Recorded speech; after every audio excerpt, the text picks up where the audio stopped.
Mahoro bakunzi ba Nino TV, turagarutse abataramu banyu kabisa, nkuko tubagezaho update ziba zigezweho ndetse n'amakuru yo kuri tele. Murabizi ko tayari Mwana Ndake yibereye ku kiwanja, akaba akomeje kugenda adukurikiranira kamwe ku kandi kubirimo birabera muri teritwari ya Rucuro, aho nko ku munsi w'ejo batembereraga Nyanzare, bagatemberera za Gikuku ndetse n'ibindi bice bigiye bitandukanye byo muri sheferi ya Bwito, muri groupement zigiye zitandukanye zirimo groupement ya Gihondo n'izindi groupement nyinshi zigiye zitandukanye barimo baratembereramo. Nanjye rero ndaje nkuzaniye update zigezweho, ni update ziba ziri kuvugwa ku mirongo y'imbere ku rugamba, ko situation iba ikomeje kugenda yitwara. Ndaza kuba rero ngaruka muri territoire ya Masisi nkubwire uko urugamba rumeze, dore ko ari urugamba rw'injyana muntu rukomeje kubera muri ibi bice. Nyamuneka ntuze kunsiga ahangaha njyenyine, uze kuntiza uyu mwanya, hanyuma nkubwira akantu ku kandi kubirimo birahabera.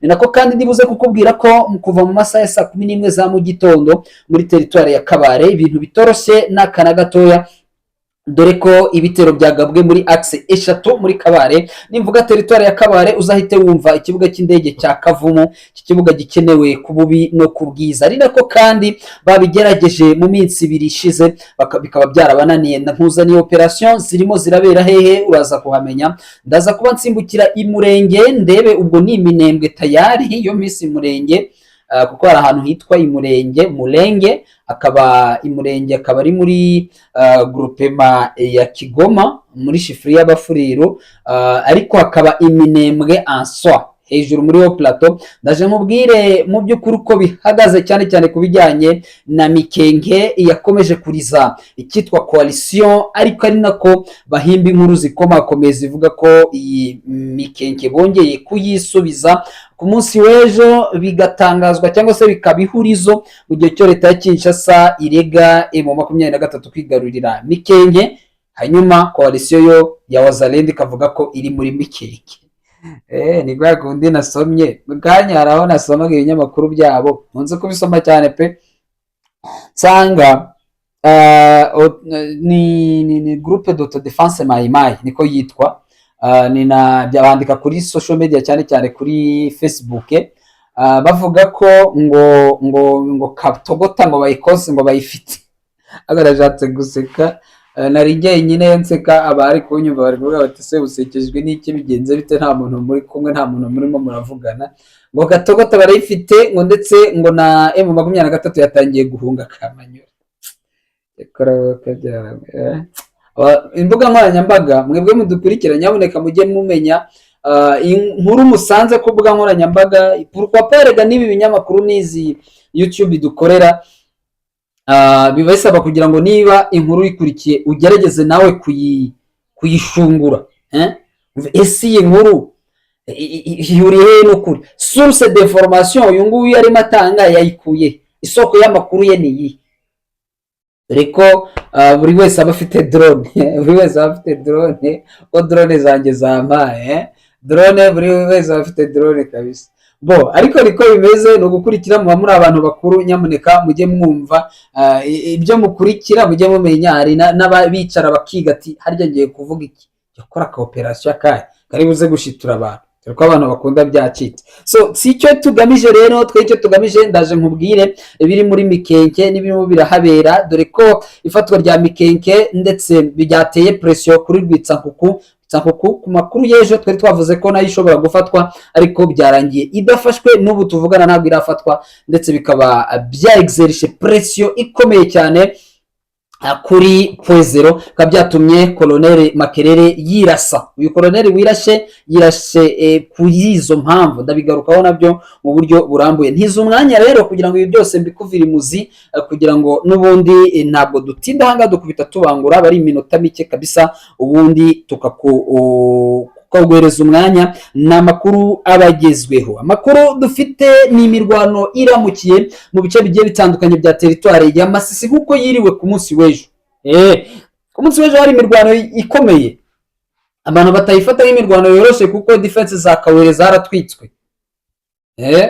Uvuga ngo Wazalendo bari bagezemo, nkubwira ngo Wazalendo bari binjiye bafite objective yo kuvanamo Kawere bakadivansinga Nkokwe bakayikuramo, Gasenyi bakayikuramo, Gatovu bakayikuramo, ndetse bagakuramo na Gasasa n'utundi duce tugiye dutandukanye. Ngo ni yari gahunda yo gukuramo utwo duce twose. Kubera iki rero byagenze bityo kandi M23 yari imaze iminsi bahana, icyabaye nuko M23 hari ingabo zaje gutanga musada. Bize ko twe tuza tukababwiza ukuri, za gutanga musada arizo zangiza zaturutse za Gicanga na hehe igihe bagerega mu marembo ya Rubaya. Amakuru yaje gutangwa ngo ingabo ngo zarongeye ngo zisubira inyuma, ngo ziragenda, ngo bahita bahagarika avance. Niyo mpamvu ngo batongeye kubakunguta babohereza muri Gatoyi, bagararira za Rukiyo ngiyo. Bahawe amakuru rero Polisi iragenda irisuganya iravuga iti babandi bajye basigara bo tujya tubashobora. Kandi niko bimeze, amakuru wayabonera ku gihe. Nuvuga ngo iriya coalition ifite intasi muri biriya bice.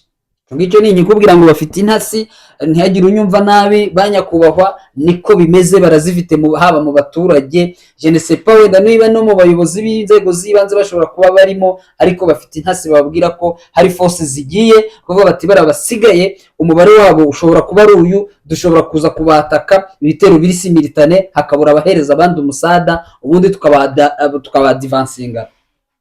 Niyo mpamvu rero ku munsi w'ejo mwumvise bari bacanye umuriro,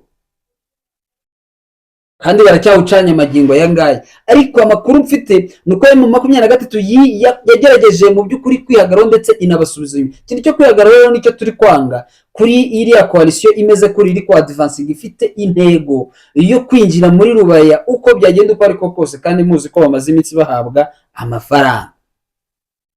Hagombye kugira igikorwa bakabakubita biriya bice, bakareka kubatera icyugazi. Namuna ibintu byo kubatera icyugazi babari imbere, afazari mwabamanura mukumva ko bahagarariye, wenda mwabarengeje mitimingi, mukavuga muti aha nibaza kugaba ibitero wenda tuzatubasubiza inyuma. Rero mu gihe bikimeze utya, n'ubundi ama operation yabo arajyaza mu by'ukuri ari ku rwego rwo hejuru, kandi niyo plan nuko nguko situation imeze. Barakubiswe rero, amakuru mfite nuko bari hafi yo kugezwa muri axe ya Muhayirwa, ariko ntabwo babagejeje muri centre ya Muhayirwa bya nyabyo. Reka turindire, dore ko no muri iki gitondo amakuru ambwira ko izo eneo nazo zidatuje, ziri kumvikanimo urusoro, imbunda zinaremereye cyane. Turaza kugenda tubimenya, yaba axe ya Nkokwe, yaba axe ya Gasenyi, yaba axe ya Kawere, yaba no muri axe ya za Karoba, hitwa Karoba, naho tukabwirwa ko ariho ku munsi w'ejo mu by'ukuri hari habaye panike. Reka ngaha tuhavere duhite twerekera muri Kabare afande, ntabwo wampaye report, kandi ndabona drone zanjye zambwiye ko, kandi ndabizi urankurikira, drone zanjye zambwiye ko imirwano ari indyango rye muri ibyo bice. Ushobora kuba wabuze umwanya kuko ndabona bari bakubyukiye, bakuramukiye kabisa sangapira depuis 4 za mu gitondo, cyangwa se saa 10 za mu gitondo za subuhi, nibwo bari bakuramukiye kabisa. Isasa ari isasu. Amakuru akomeje kugenda ngeraho akambwira ko iri sasu ritari ryoroshye na gato n'aka na gato, kubera ko ni iminsi deja ibiri, yumvikana ni 2 jours successifs, hatarimo wa none, ngo ejo hashize n'ejo bundi ryari sasu n'ubundi. Gusa bari bagiye bagaba ibitero mu byerekezo bigeze kuri bibiri. Turebe iki birimo biravugwa ahangaha. Nuvuga ngo ku munsi w'ejo muri axe aho bita Zambayo, mu ishyamba hariya ryambayo ku mukandara n'undi wa Parike Nationale ya Kauzi Biega, ndetse n'ahitwa Kamakombe, ku munsi w'ejo niho hari haberaga imirwano. Amakuru dufite magingo yangaya rero nuko imirwano atariho noneho yaramukiye, ntabwo ariho yaramukiye, bongeye kwimura avuze batangaho turi kubona bikomeye, reka twongere twerekeze mu kandi gace. Rero baramutse bagaba ibitero muri axe ebyiri, axe ya Miti ni axe eshatu, axe Miti, axe Mbiza na axe ya Bushwira. Ibitero nanone byaturutse muri Bunyakiri kuva saa 10. Fande bimeze biti? Ndindiriye ripoti yawe rero yo kumbwira ko wamaze kuba yenda umusunika n'ubundi umusubiza muri parike, kuko niyo vision no kumwangira kwinjira ahari abaturage, no kumwangira gupenetra yerekeza ku kibuga cy'indege cya Kavumu, dore ko ari imwe muri objectif yo kuzafata ikibuga cy'indege rimwe cya Kavumu, bashaka bakakigeramo, bashaka bakakivamo. Niko bimeze, ati nubwo twageramo tukavamo ariko twahageze. Niyo mpamvu rero bakomeje ku exercise izi pression, hakaba hakenewe yuko exerciswa na pression nanone ya Bunyakiri gakubitwa n'ubwo ituwe n'abaturage benshi, yavamo ibintu byose Kabare Karehe hashobora kuzasigara hatuje. Igihe cyose Bunyakiri tekanye, igihe cyose za Kadasomwa, izo za Kadasoma ku munsi w'ejo ngo Kadasomwa humvikanye amasaso, birumvikana ko bari naho bari bahagabye igitero. Urumva ko ni ibitero biri simultane, ni situation babo bakunze gukoresha, kuvuga bati rero twebwe hariya niba muri Masari kubera imirwano, ingabo nyinshi niyo zagiye muri Rubaya, zagiye kurinda Rubaya, ati rero ahangaha dushobora kwinjira tugapenetra tugakupa liaison iri hagati ya Bukavu ndetse n'ibice bya Masisi, kandi bikatworohera. Rero niyo nimwe mu ntego baba bafite, ariko mu by'ukuri iyo objectif ntabwo ibahira nakanzinya, nta na gatoya ntabwo bijya bibahira, kuko bake bahasanze ni bake batari gito. Magingo yangaya baba bagakoze akazi kaba gahagije. Munyemerere rero duhite dusimbukira hejuru muri axe ya Minembwe. Bihagaze bite rero? Bihagaze bite naho ntabwo byoroshye, aho ku munsi w'ejo bitero byari byagabwe biri simultane, nanone bikagabwa Gakenke, Karingi, Bidegu. Bitero byari byaturutse aho bita Bicumbi, objectif ari ukwigarurira Minembwe, ariko kandi ni muri wa muco wabo, navuga ni umuco uhoraho, bavuga bati reka twigarurire, reka tufate Minembwe, kubera ko ingabo zose za MRDP twirwanaho zavuye muri Minembwe, zavuye muri zavuye hezo hose mu bice bigiye bitandukanye, zerekeje Mikenke. Ati natwe tubakubitana amareka tubakureho Minembwe, ubundi tuzagaruke duhangana nabo. Doko ni nkata umutwe nanjye ngukate amaguru, ni nk'ubwo buryo. Gusa ntabwo byaje kubahira magingo yangaye, kuko baje gusubizwa inyuma Karingi, Bidegu, Gakenke. Mu by'ukuri navuga ko bitigeze bibahira, ntabwo byabahiriye kuko basubijwe inyuma ikitararanyije, ari nako kandi bakomeje kwigamba ko Mikenke ari yabo. Ariko reka nkubwire ko Mikenke itarabi yabo.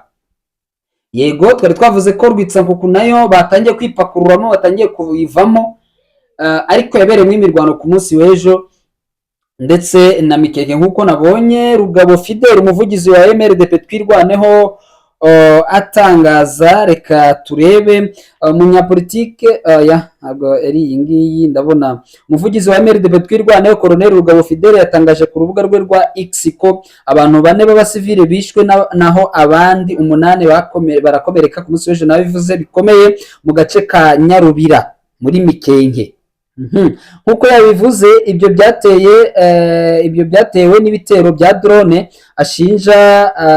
ashinja ririya huriro rya leta. MRDP twirwaneho yamaganye ibyo yise icyaha gikomeye kibasiye abasivile, inasaba umuryango mpuzamahanga gukora iperereza no kuryozwa ababigizemo uruhare. Rugabo Fidel yongeye gushimangira ko uwo mutwe uzakomeza kurwanira kurinda abaturage n'uburenganzira bwawo.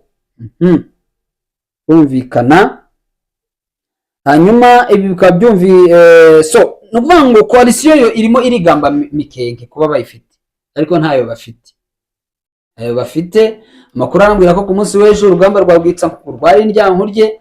Gusa nubwo twavugaga ko inzira ishobora kuba yafunguye ya Mikenke kwerekeza ku Ndondo ukomeza za Ruramba ndetse ukaba wagira oya, ntabwo irafunguka pe, kuri kwa nyako, kuko Mikenke iracyakenewe ku bubi no ku bwiza, iracyakenewe ku bubi no ku bwiza, kuko coalition yavuze ko itari bwemere, irahashirira. Ibi rero byatumye imirwano ikomeza, n'ubu muri iki gitondo imirwano ikaba iri kuhabera muri iyi Mikenke. Nanone twirwanaho nayo ikavuga iti natwe ntabwo turi buyivemo, bavuga bati twayibakuyemo kubera ko bazi ko bagihangana na Rwitsa ngo kuba bayibakuyemo ndetse bari kurwanira poezero, nibwo muraza kumenya ko Mikenke ari iyande.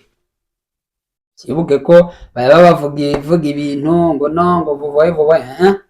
So amandi makuru mfite nuko magingo yangaya umukolonere Makerere nagiye mumubona ku binyamakuru bigiye bitandukanye, ndetse byaba ibyandika byaba bivuga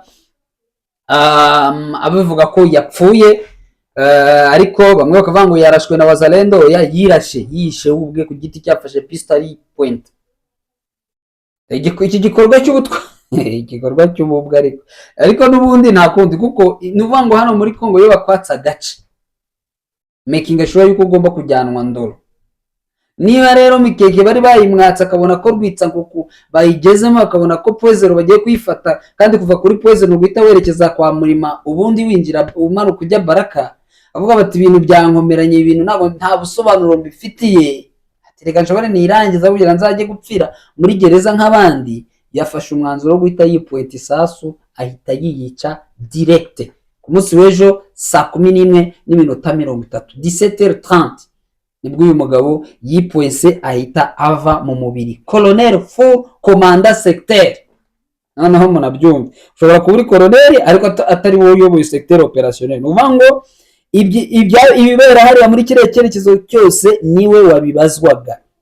Aho nguko rero nuko uyu mugabo akomeje gukubitwa ku rwego rukomeye cyane, akaba yahisemo nawe kwirangiza kugira ngo atazabibazwa, bizabazwa abandi, nkuko Cirimwami we yahise araswa akavuga ati ngewe programme de 13 ati ngewe ugira ngo ibingibi nzabibazwe, reka nshobore nihambe ku rugamba ngende ngo mitazafatwe nkiriho. Agezeyo bana baramubwira bati karibu mboga zinazo jileta. Ngayo nguko rero nuko nguko situation imeze. Hanyuma rero reka wenda ngare ku musozo babwire ko itegeko nshinga kuba riri guhindurwa, inteko ishinga amategeko yamaze kubyemeza, ndetse na Sena akaba ariho bari byoherezwe, birimo birakorwa n'uruhande rumwe rwonyine rwa Union Sacrée cyangwa se majorité présidentielle. Majorité présidentielle ubwo nabashyikira leta Tshisekedi, abaopoza bose nta n'umwe uri kwitabira inteko ishinga amategeko. Sinzi rero ntago ndaverifia kuri loi ku itegeko rigenga, ariko birumvikana ko majorité nibo benshi bagomba gufata umwanzuro. Gusa Katumbi yarahiye, Delice Sanga yarahiye, Matata Ponyo yarahiye, abandi banyapolitike Martin Fayulu yarahiye bati uzahindura itegeko nshinga, ati niba ushaka sohoka unyuriye mu muryango munini, ati niba nabo uzaca no mu dirishya. Ngayo nguko rero uko situation zimeze. Ndashoje, mbashimire, twongere dusubire mu makuru ari imbere. Makuru yacu yo nakagaruka.